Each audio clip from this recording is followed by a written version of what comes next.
Hi guys, ഞാൻ ഇന്നിവിടെ പറയാൻ പോകുന്നത് ടോപ്പ് 5 ഫീൽ ഗുഡ് റൊമാൻറ്റിക് മൂവീസിനെ കുറിച്ചാണ്. 2004 പുറത്തിറങ്ങിയ നോട്ട്ബുക്ക് എന്ന സിനിമയാണ്. സീബ്രൂക്ക് എന്ന തീര ഗ്രാമപ്രദേശത്തേക്ക് വേനലവധി ആഘോഷിക്കുവാനായി വരുന്ന കഥാനായികയായ അലിയും കുടുംബവും.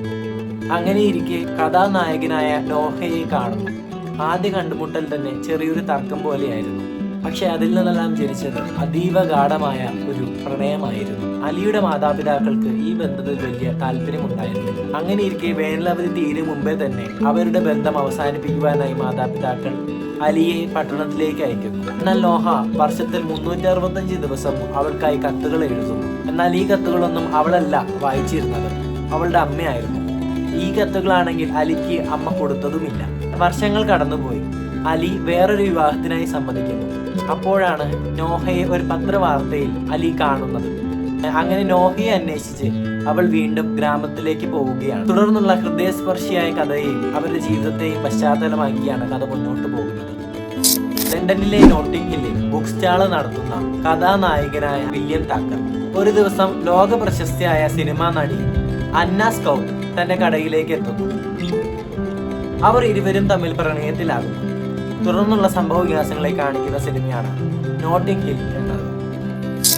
ഏതു നേരവും തന്റെ അസിസ്റ്റന്റായ ആൻഡ്രൂവിനെ കൊണ്ട് കഠിനമായി ജോലി ചെയ്യിപ്പിക്കുന്ന ഒരു ബോസാണ് മാർഗരറ്റ് എന്നത്. അങ്ങനെ ഇരിക്കെ അവളുടെ വിസയുടെ വാലിഡിറ്റി കഴിയുകയാണ്.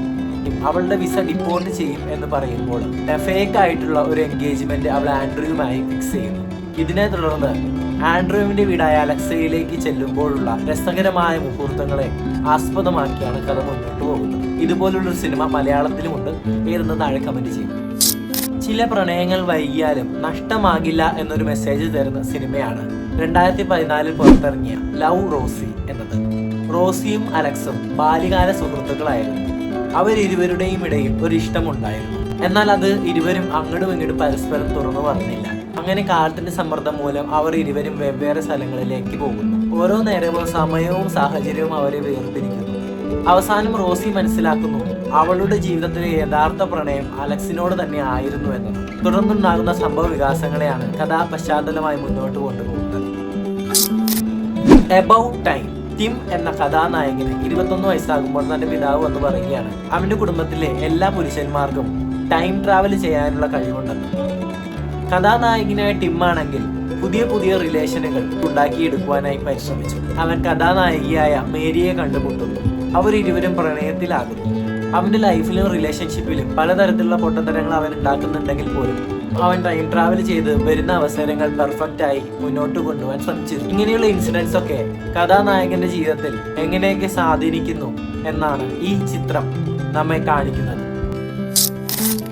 ഇനി നിങ്ങൾക്ക് ഇഷ്ടപ്പെട്ട ഫീൽ ഗുഡ് റൊമാൻറ്റിക് മൂവികൾ താഴെ നിങ്ങൾക്ക് കമന്റ് ആയിട്ട് അറിയിക്കാം. വീഡിയോ ഇഷ്ടമായാൽ ലൈക്ക് ചെയ്യുക, ചാനൽ സബ്സ്ക്രൈബ് ചെയ്യുക. പുതിയൊരു വിഷയവും വിശേഷവുമായി വരേക്കും. ഇത് കഥലാസ് സൈനിങ്.